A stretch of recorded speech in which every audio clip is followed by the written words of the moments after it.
Welcome to Your Strata Property, the podcast for property owners looking for reliable, accurate, and bite-sized information from an experienced and authoritative source.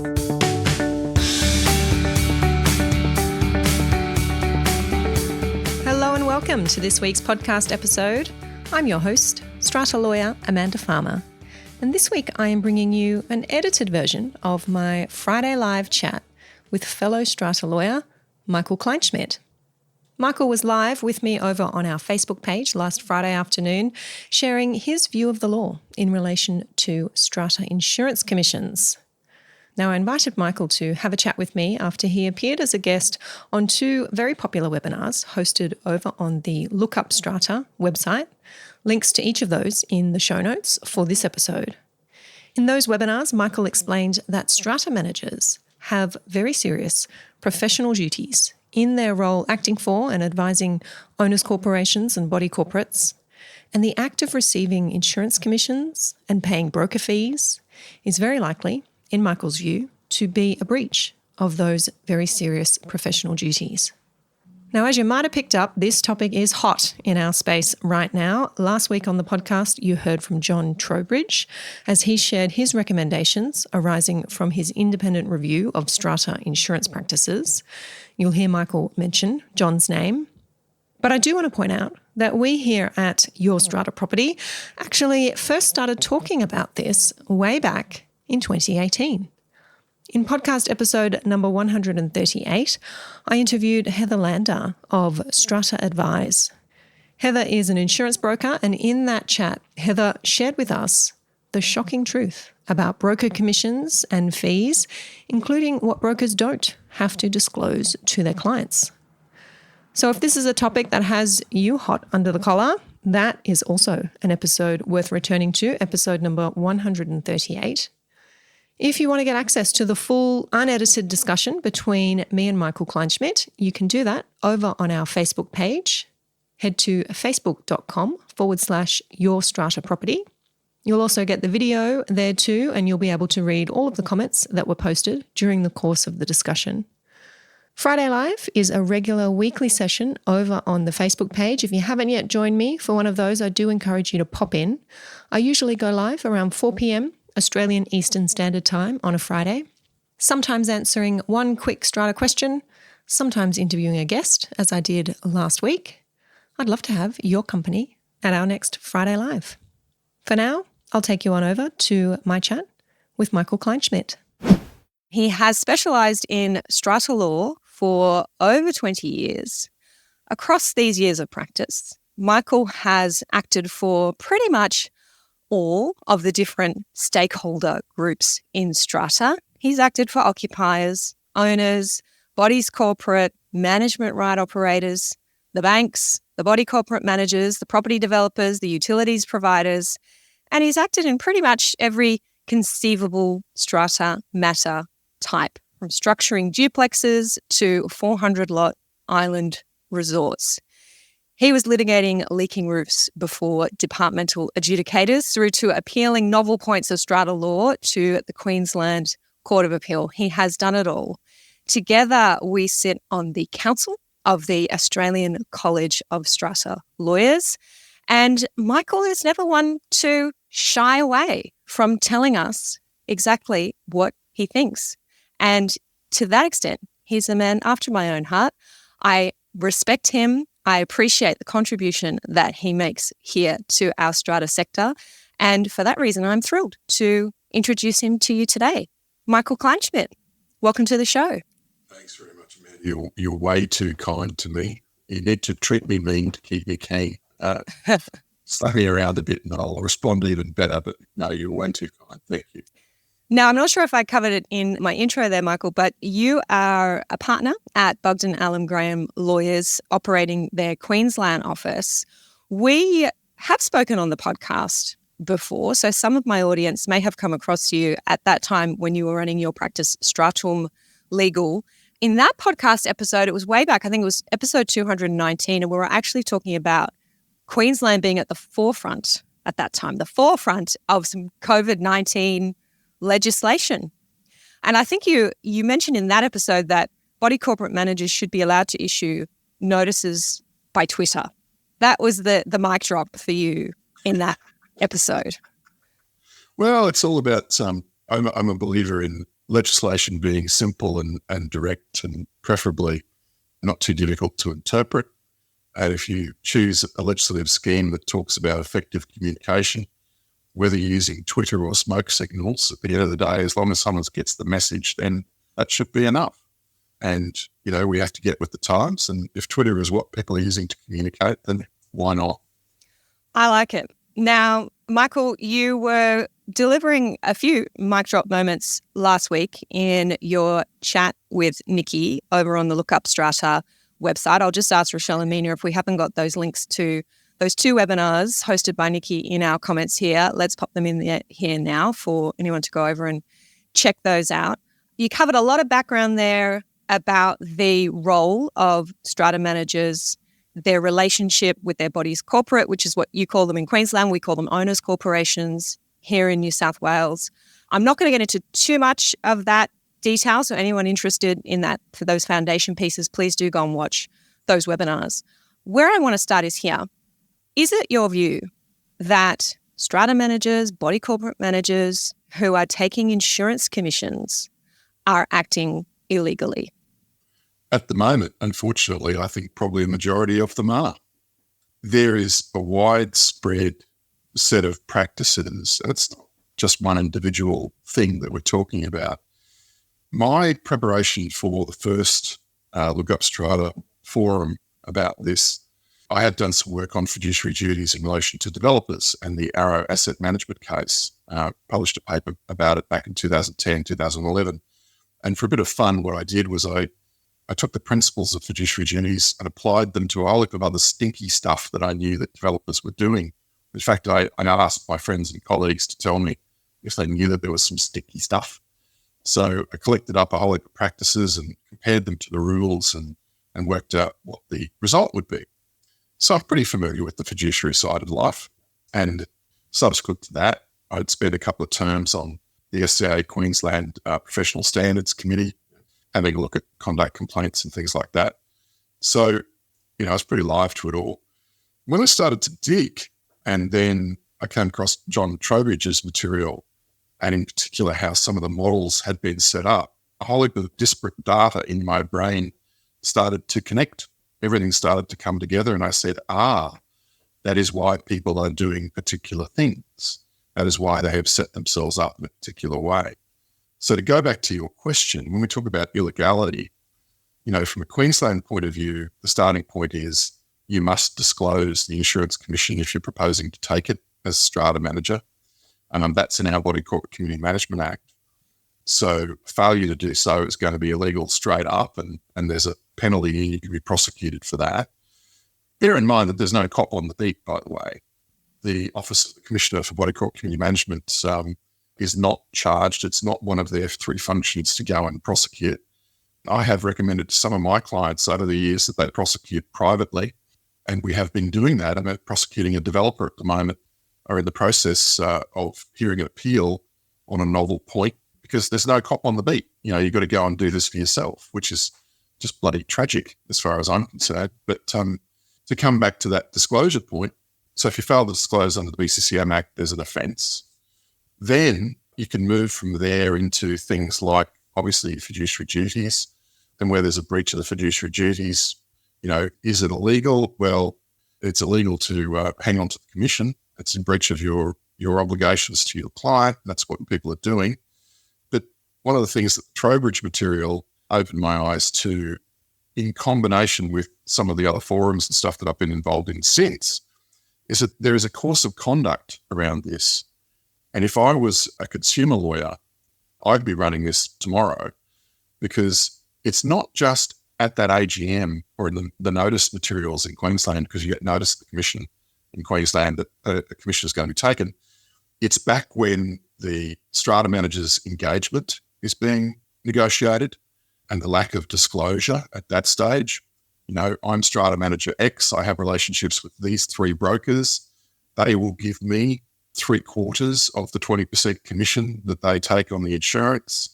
Just knowing that as a committee on an OC and being able to say, well, I actually want you to get quotes from insurance from some other brokers who don't pay you that 15%. And bodies corporate are being deprived of that opportunity because they don't know. No one's telling them at the beginning of the relationship that that's what's happening. And in fact, in some of these agreements, and I believe this is the case in New South Wales, the STA agreement, and I might be wrong here because Queensland is my jurisdiction, that there are clauses which basically provide that if the strata manager doesn't get that money, then they're entitled to charge it up to the body corporate to make up the shortfall of the income. Mm-hmm. I mean, for God's sake, what work is being done to justify that money? The truly outrageous part of that is that the justification that's being given is, well, we're doing these 47 things that Dr. Cole, a good friend of both of ours, has identified it from her research work at Deakin. And I've now taken to challenging strata managers who tell me that to show me their records of how much time they've actually done doing this work. Let's dig into that, Michael, because I heard you talk about this in your webinar with Nikki, and when Nikki was doing the panel session, which involved a handful of strata managers, this also came up a lot. Managers are saying we are entitled to be remunerated for the work that we do. One manager said, I characterize an insurance commission as a form of remuneration. We do a lot of complex work when it comes to insurance claims. Owners don't necessarily understand or appreciate the very complex work that we do. And because we receive the commission, then the owners don't have to pay additional fees to be able to remunerate us. Now, that sent me off having a look at the Strata Community Association, New South Wales, standard agency agreement and having a close look at the agreed services and the additional services. And it does seem to be the case that where an insurance commission is disclosed on the front page of the contract, or it's disclosed that this manager takes insurance commissions, the service of processing routine insurance claims is listed as an agreed service. So there is no additional fee charged if the manager is accepting insurance commissions. If there is a non-routine insurance claim, commission or no commission, the building gets charged an additional fee. That's in the contract. So how can strata managers sit back and say, this is very complex work, we need the commission to be remunerated, when they're charging an additional service for complex insurance work anyway? Well, if I did that, I'd be reported to the Legal Services Commissioner. And I don't do it because I have professional standards. It's, I think, emblematic of some of the behaviour that's going on. Now, I just want to put a caveat in here. I am not the enemy of strata managers. I'm not the enemy of brokers, and I'm not the enemy of insurance companies. What I'm the enemy of, and you know, Amanda, because you know me well, is dodgy practices. And, you know, I will always call out bad behaviour when I see it. And I'm seeing bad behaviour before the first one of these presentations. Over a number of years, I can remember having a conversation with one of my colleagues in 2008 about his shock at being asked to sponsor a strata management firm in exchange for access to their clients, to their bodies corporate. How do you sponsor a business? You can sponsor a charity, but how do you sponsor a business? By handing them cash. That's graft, it's corruption. And in fact, in Queensland, if you're a solicitor and you do that, if you don't sit yourself inside the relevant Australian Solicitors Conduct Rule, you're in breach of your professional obligations as well.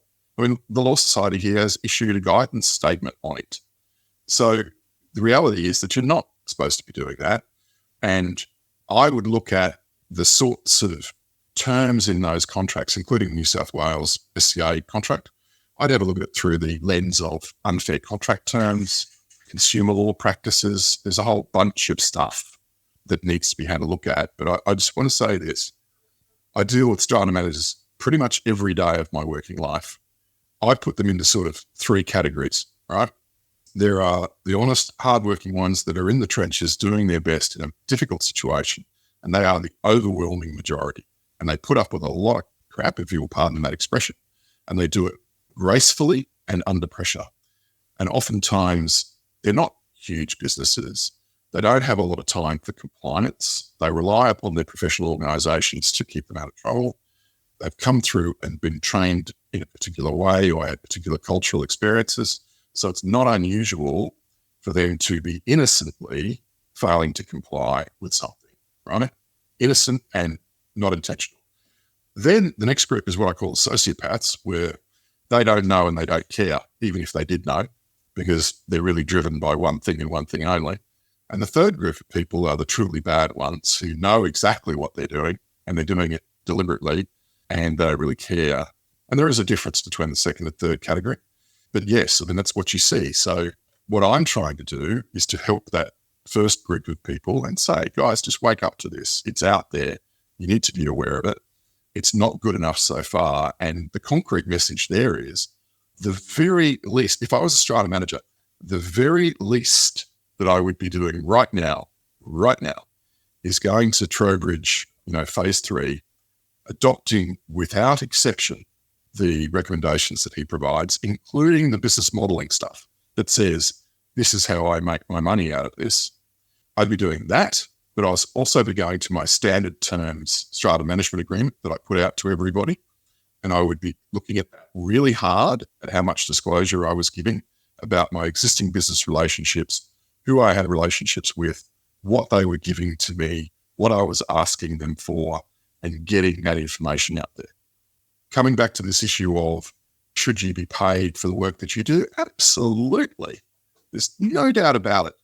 But the other thing that is I find really interesting, I must admit, I'm not, I don't go back and watch my video all the time, but I was intrigued just to go back to that first presentation with all of the other panel members, because I kept hearing this phrase, be careful what you wish for, right? I heard that phrase. It's triggering me. I'm going, what do they mean, be careful what you wish for? And I put it together. And here's my theory, right? My theory is simply this. When you have a big building that has a big insurance policy, right, because it's to do with building replacement, so it's a large policy, so there's a large commission by nature. So you get this big chunk of money in, and then you're a little building. It's a little insurance policy, and it's a little commission, and you get that little chunk of money in. But you know what? A claim's a claim most of the time, and the amount of work that's required for a claim for a leaky roof in one might be very similar to a leaky roof in another. And so you're probably disproportionately doing work for small schemes that's not really being paid for out of the fixed commission percentage that you're getting. So what's happening is, one, the big buildings are subsidizing the little buildings. Now, I put that theory to a couple of people who shall obviously remain nameless, and they pretty much admitted that that was the case, right? They could not make their money out of the insurance commission to do the normal insurance work that they do for a small building. Now, what I call that is a wealth transfer. And unless you're a government, you shouldn't be doing a wealth transfer. You shouldn't be sitting there saying, I'm going to take this money from the rich and give it to the poor by subsidizing their work.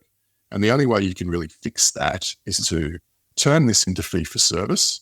And that will also mean that there is no longer any conflicted remuneration. Conflicted remuneration is you can be doing the best job in the world, but if you're doing that job for the insurer or for the broker, putting together claim information, all the rest of it, you're working in their best interests, not the best interests of your own client. Your client should be paying you. Your client is the body corporate. You can't have two masters at the same time. And if you do that, if you want to go biblical, you'll go to hell. So, that's the reality of it. You've just got to avoid that situation.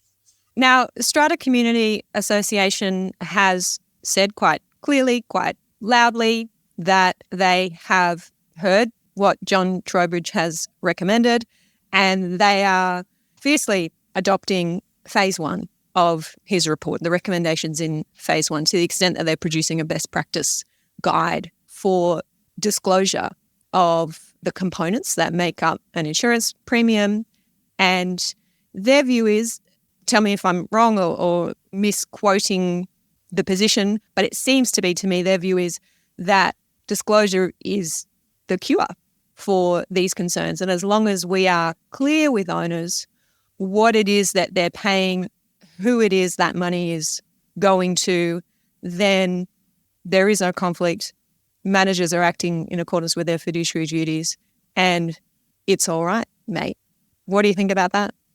Yeah, it's like, standing next to the Hindenburg and saying, nothing to see here, move on, nothing to see. Look, it's just silly.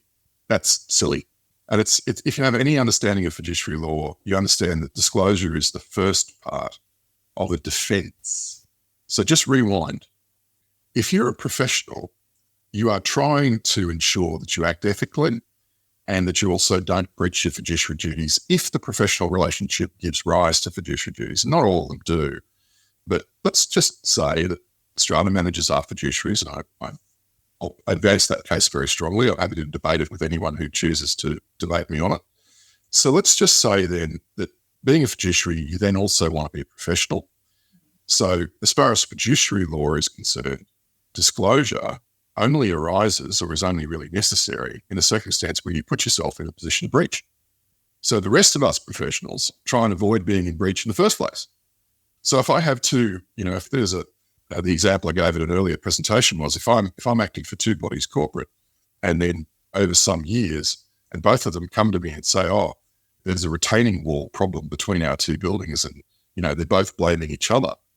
Well, I've got to stop acting for both of them, right? I can't pick one over the other. I can't turn around and put up a Chinese wall inside my firm and say, well, this associate's going to act for you guys and that associate's going to act for the other one. I mean, it's just impossible to try and fix that. So you avoid that stuff at all costs because it puts you in a difficult position and also looks stinky. It's a perception issue. So then you get to disclosure and you say, well, what does disclosure actually do?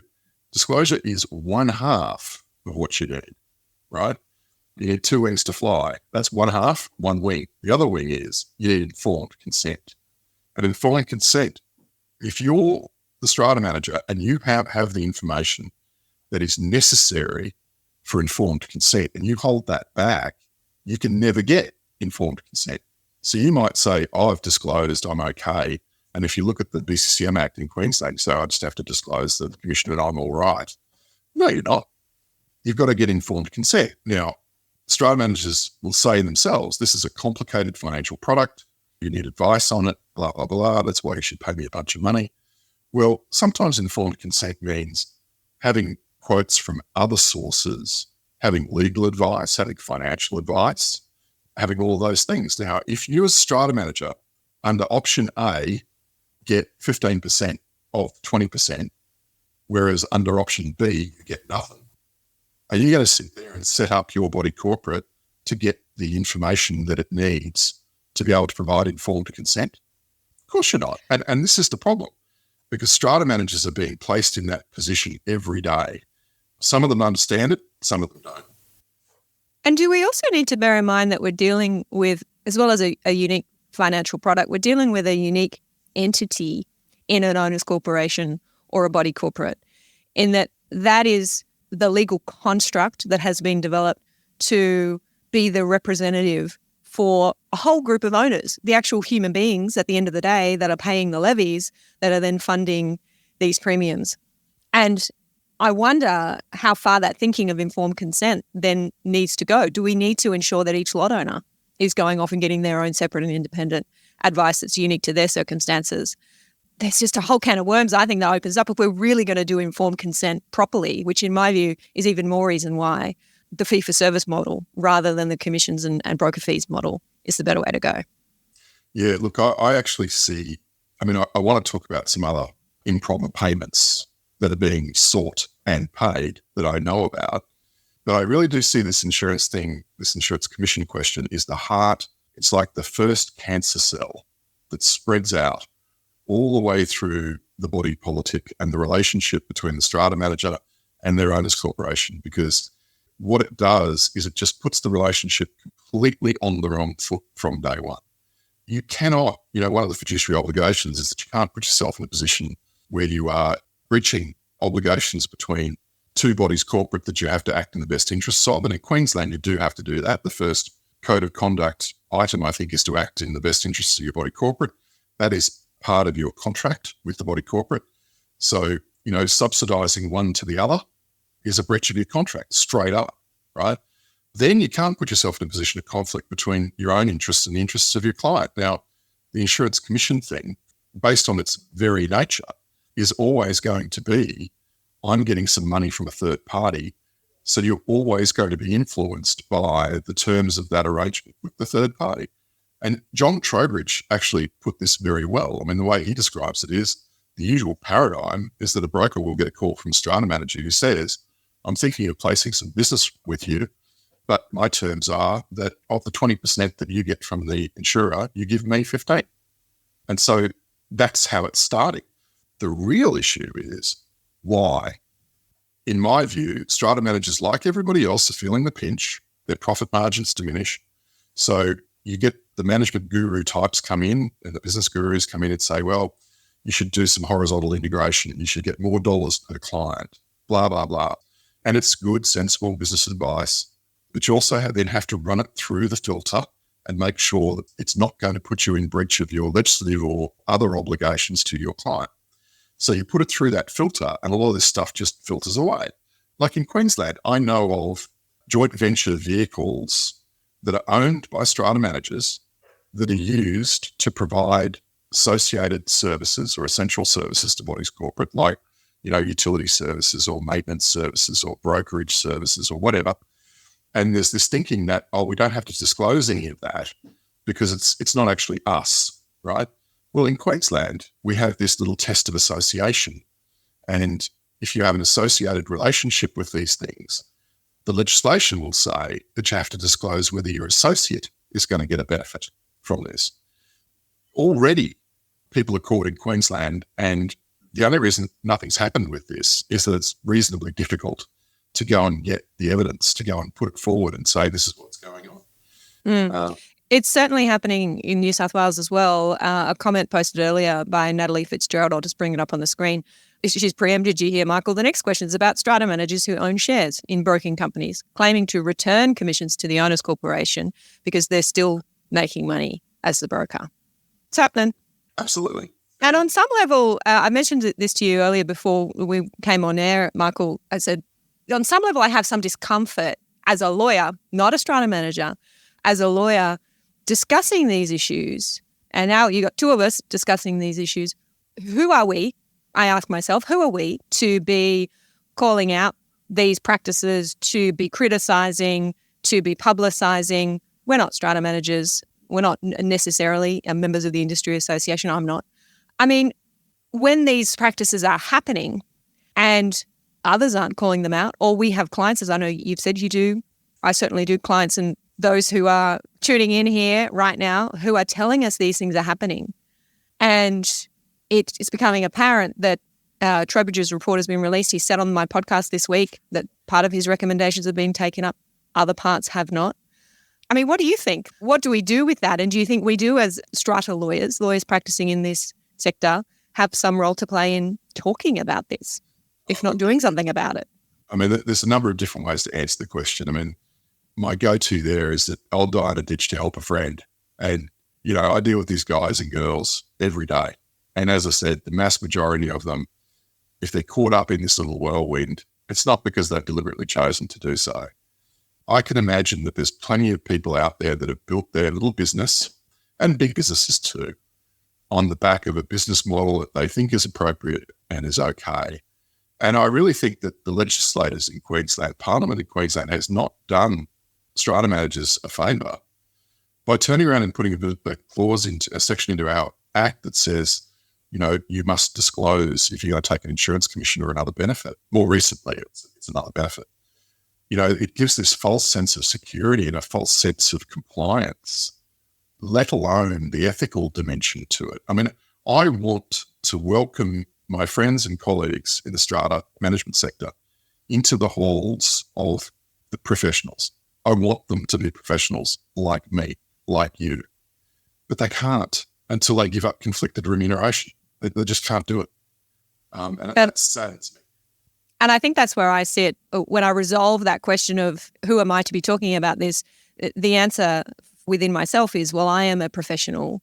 I am part of a profession that for centuries has had very, very high standards when it comes to conflicts of interest in particular. And if there is any experience, knowledge, education that I'm able to share from that position, as we see this relatively new profession grow into what it wants to be, what it hopes to be, and what it should be, then I'm going to share that. And I'm going to invite people like you to come and share that as well. And I think that's what we have to offer as strata lawyers talking about this issue that impacts strata managers and strata owners.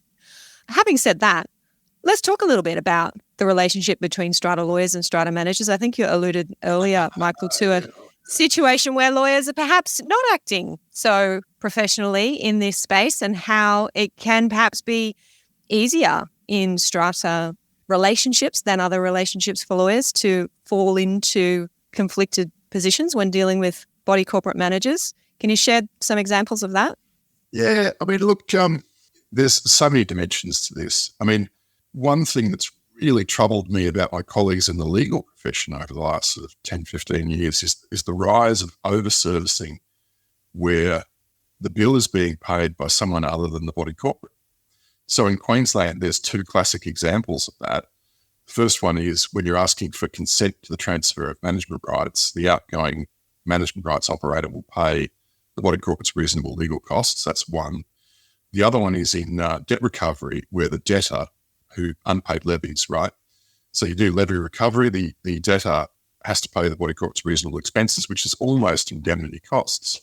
Now, those two areas, I mean, assignment of management rights, I had been charging for probably 10 years between $1,800 to $3,500. And I saw one not that long ago that was $15,000. Now, we charge a bit more than that now. I mean, on a simple one, you'd be looking at sort of $3,000 to $4,000. But you regularly now see charges of over 10, okay? So then I look at who's charging and who's providing that work. And I say, well, hang on a minute, how's this happening? And then you start to put two and two together. I know of arrangements personally where some law firms will hand over their development clients, they'll push their development clients over to a body corporate manager in exchange for doing that body corporate manager's debt recovery work, for example.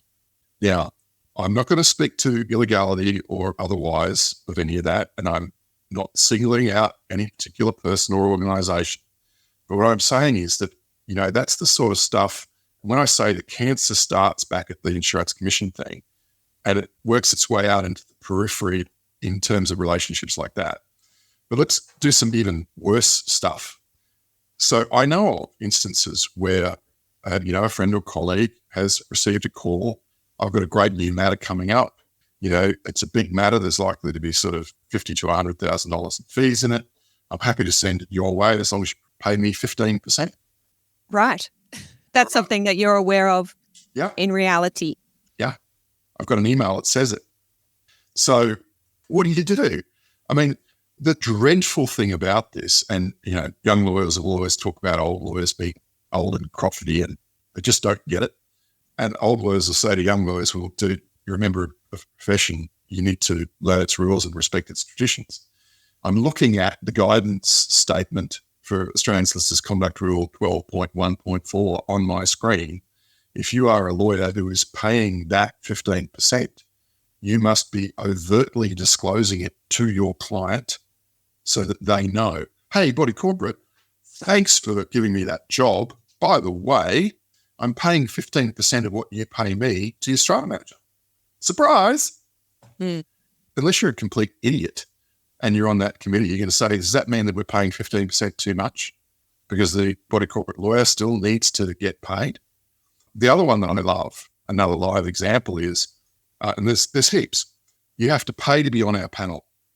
If you want to be given the opportunity to do work for the bodies corporate that we manage, you must pay us. That's another beauty. There's another one out there, and it starts to get sort of, more and more tenuous.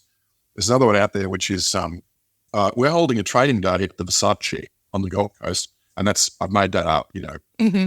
It is a live example, but it's not that hotel, right? We're going to do a training day at the Versace on the Gold Coast. You're the lawyer that we've chosen to sponsor our training day. It's only going to cost you a mere $75,000. Are you interested in sponsoring for the day? And, if you do so, you'll be the exclusive provider on the day and you'll get exclusive access to our body corporate managers, blah, blah, blah, right? Mm. The stories just in the last 2 to 3 weeks, I've had incipient whistleblowers, people who are making up their mind as to whether or not they should go and blow the whistle. And I've tried to provide them with a bit of, human counselling, not legal advice, but, have a think about what you're doing. But they're telling me stories, confidentially telling me stories about stuff. And let me say, in New South Wales, the building commissioner has a big job cut out for him. I would be, if I was him, I would really be looking at the relationship between developers and strata management companies and looking to see who does the majority of the off-the-plan work. And then I'd be looking at how often defect reports are being prepared and when they're being prepared and what's going into the process of that, all right? And that's all I'll say about that. But if you think the Queensland's the Wild West, holy crap. I mean, our might be a little bit less sophisticated. There's some sophisticated stuff going on in New South Wales. Absolutely. But I want to hit one thing in particular, right? This is one of these situations where I think it's like the flipping of a switch. In Queensland, and I'll speak to Queensland particularly, the predominant business model for a strata manager is I'm going to advertise and pitch on the basis of a per lot, per annum price, which contains certain agreed services. Then there's an hourly rate for everything else, and I'll charge you the appropriate hourly rate for whoever does the work. They're the things that you see, right? And you might see another line that says, and by the way, I'll take some insurance commission, etc. You never see, and I'll take 15% from every maintenance contract or 5% from every maintenance contract that you sign. And I know of a leader in this sector who's piped up at a meeting of other leaders in this sector and said, that's one of the ways that we can grow our business is to take 5% on every maintenance contract that a body corporate issues, right? So that's the stuff that you sometimes see, and then there's the stuff that you don't see, and then there's all this other stuff that you don't see, which these businesses need to survive, okay, or to grow, as the case may be, and that's imperative when your costs are going up and all the rest of it. So how do you change all of that? Well, the reason is the way that is there's a race to the bottom on the per lot per annum fee. For many, many years in Queensland, it was $110 per lot per annum. It was like that for a decade, right? And the other thing is that because of this concept that if you do lip service disclosure to secret commissions or insurance commissions, you're okay. So there's this cultural thing that arises. So what you got to do is you got to flip the switch. You turn off the insurance commissions because that's the cancer vector. That's the heart of the cancer. Turn it off and get rid of it. And then the other thing that you've got to do is you've got to have transparency around the pricing, real transparency around the pricing so that people can compare apples with apples.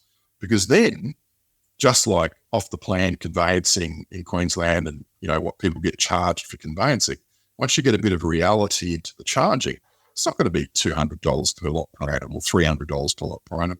It might be $500 or $600 or $700 per lot per annum. But at least you can compare apples with apples. Now, I would call upon SCA all over the country to change their standard form agreements so that consumers were able to compare apples with apples so that you could tick and flick. These are how many you get: one annual general meeting, you might get one extraordinary general meeting, you might get 4 committee meetings per annum.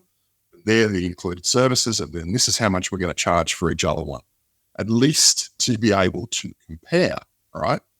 Because that then would enable comparison between firms, which would then promote competition in a healthy way that it would, I think, it would then free them from the paradigm of having to race to the bottom, because owners would get a realistic expectation of what the services actually cost, right? The reason that there's a race to the bottom is that lot owners don't understand what it costs to provide these services because it's being hit. And having SCA amended standard template agency agreement, which so many strata managers use, would remove this first mover disadvantage, which John Trowbridge spoke about on the show. I think it was spoken about in your webinars as well, that those who change their model first are punished in the market because it looks like they are more expensive. So having SCA move with a new standard agency agreement, I think is a great solution to that problem.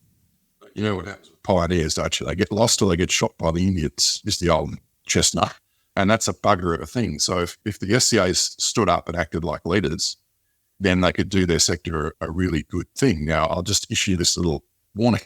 I have indicated that I'm happy to go to ACSL. That would be the Australian College of Strata Lawyers? With the suggestion that we consider drafting those agreements. Now, that's me speaking in my personal capacity. It's not in any other, I'm not wearing any other hat, because we have done that in Queensland for developer off the plan contracts. We've done it for caretaking agreements and letting agreements. And we've done that so that there is an industry standard which is even-handed. Those things are even-handed. I drafted the caretaking and letting agreements with lots of input from my colleagues, and we tried to make them as even-handed as possible. Now, do you think that if I'm drafting a strata manager's contract in Queensland, that I'm going to hide all the secret commissions? I'm going to sit there and say, Michael Kleinschmidt, Body Corporate Management, has referral relationships with the following suppliers. Stratum Legal provides free training days, once per annum, and get that out there so that people can understand that this is what's going on. Because if I'm going to have a relationship of trust and confidence with my body corporate, that can only start by telling the truth and telling the whole truth about what's going on and not trying to hide all of that. We've been through years of law school, Michael. We've been through, some of us, 20 plus years of legal practice. We've had these principles drummed into us about disclosure, about conflicts of interest, and we live and breathe them every day. Not the case for strata managers. For many, many managers, good managers working in the sector, this is the first time they're hearing about these kinds of issues. And I think you gave a great example on Nikki's webinar where you said, imagine you're in the witness box. Do you want to share that one? I thought that was really good. Yeah, no, this is a technique that one of my early supervising partners impressed upon me. He said, look, if you're ever worried about how you're practicing or what you're doing, imagine for one moment you're in the witness box in the Supreme Court in front of a Supreme Court judge or the full bench being cross-examined by a King's Counsel about the way that you practiced or something that you did. Are you going to be proud or are you going to be scared? Which one do you want to be? I know, and I've tried, I'm only human, to conduct myself in a manner where I would be proud to be cross-examined by that King's Counsel and say, this is what I did and this is why I did it. And I think it's a great principle for people to apply in their own circumstances. It's okay to be a successful business person. That's perfectly okay. It's hard to be a successful business person and, for example, an ethical lawyer. Lots of us do it. Lots of us can do it. But that's why lawyers get so much ethical training so that they can, it's built into their DNA before they hang up their shingle and start practicing and making money, because we're in such a position of trust and confidence and people rely on what we say and they'll often rely on us to help them make decisions. Sound familiar? Strata managers, does that sound familiar to you? Does that sound like something that you do every day? If it does sound familiar to you and you want to be able to sleep at night, if you're part of that big group, then listen to your conscience. If you're a sociopath or an evildoer, then I'm coming for you. Can I add to that? It's also okay to place a real value on yourself and on the service that you're providing. And I find that some strata managers, some lawyers do this as well. I work a lot with other women in business, and I find that women are particularly good at doing this, failing to recognize that what you are offering is worth money and that it's okay to ask to be paid for the work that you are doing and to be very upfront about the basis for that payment. As a lawyer, it's an hourly rate or it's a fixed fee for a very clear service that we're providing. I do a lot of education in this space for strata managers. And in addition to the free stuff we do here, the education I do one-on-one with strata managers, I don't do it because I get work from those managers or I want work from those managers. I do it because I give them a quote, I send them an invoice, and they pay the invoice. And that is what helps me sleep at night. And that's the thing too. As I said, I'll die in a ditch for a mate, and strata managers fit into that category. I mean, I've been doing work for SCA Queensland in one form or another for most of my professional life, and it really troubles me, the developments over the last, I don't want to put a fixed time period on it, but over recent times, because I don't want people to identify as being one problem or another. But yeah, it really worries me that there's a lack of attention paid to this. And again, I happily volunteer my time for that organisation. I'm happy to turn up at a conference and give a presentation on ethical conduct and how to avoid these issues. But that's not really going to help until it's necessary. Don't get me wrong, but it's not going to solve the problem until the pressure in relation to the business model is off. And doing it at an annual conference is great, but you know what's better is doing it as part of the initial training. In Queensland now, you have to go through a training course before SCA Queensland will allow you to be admitted as a member, etc. So you really should be doing it then, okay, at the very beginning. and then continuously, just like we do with our continuing professional development. And you need to be able to spot conflict at 100 paces. If you can't, it will get you. It will charge you down and trample you. So you've got to spot it before it spots you. Now it is overtime for us to wrap up here, Michael. But before I do, I want to acknowledge in the comments, I think what we might be seeing is a bit of a mandate for ACSL, the Australian College of Strata Lawyers, to start producing perhaps a template agency agreement. So Sean is saying it's great if SCA produces a template agreement for SCA managers, but there are non-SCA managers who will undercut and not use the SCA contract, which won't be clear, which the owners will flock to as they appear cheaper. There's also a comment here from the Owners Corporation Network. I'm not sure if that's you there, Karen. Hello. Hence why Owners Corporation Network has called on the government to develop a standard agreement, just as they've done for the residential tenancies agreement. So we have a strong position at the Australian College of Strata Lawyers that our position is there for the common good. It's there under our logo, and I think it's something that, Michael, you and I should give further consideration to at our council level, whether we are the ones to produce this template agreement. Yeah, look, I'd love to see it. I'd love to do that, and I'll just add this little bit to it. When we currently have a culture that it's not real unless it's in the Body Corporate Community Management Act in Queensland or the Strata Schemes Management Act or whatever, it's not real unless it's in an act, okay? Oh, it's not real law unless I can see it in the act. If we have that culture and we have that mindset, and we do, then it's going to take some legislative change as well. But there's plenty of stuff that can be done here without legislative change. I'd love to see SCA tomorrow, all over the place, come out tomorrow and say, we adopt Trowbridge Phase 3 in its entirety without demur, and it's happening. We're putting it out to our members. We're going to issue a circular. That's what we want them to do straight up. No amendments, no filibustering, no trying to hide, and just get it out there. Well, that would be a great start. And then from there, the next part of it would be, okay, let's really engage with this consumer experience. So this is not just about point of sale in terms of insurance, it's about engagement. So let's go back and revisit that as well. And, get out there and sell the value of strata managers. You can't sell the value of strata managers when you're hiding stuff, okay? Why not do some benchmarking?